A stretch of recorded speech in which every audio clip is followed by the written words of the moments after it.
In the wake of the accident that killed Natasha Richardson, many parents are wondering how vulnerable their kids are. Traumatic brain injuries claim 50,000 lives every year, including nearly 3,000 children.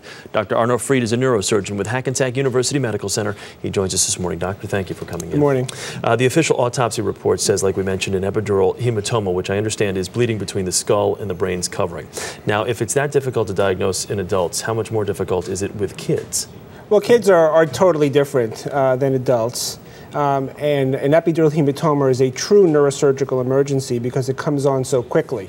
What we have to look for are those subtle signs of a child deteriorating, not acting quite right, vomiting excessively, and children will deteriorate more quickly than adults from this lesion. Now, there was a period of time, especially with Natasha, where she was lucid, she was fine. Now, with kids, you can't take them to the doctor every time they fall. So how do you know? Correct. And most children who have minor head injuries, it's just a minor head injury, and there's nothing much more to it.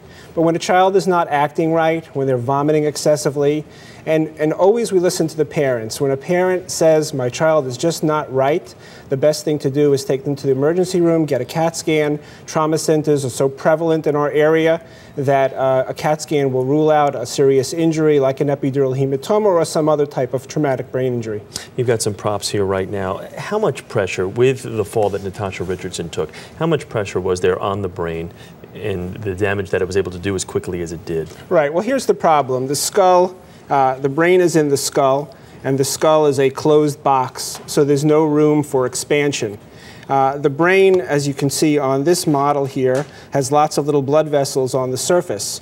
So if there's a tearing of a blood vessel, like an artery, it's going to build up pressure.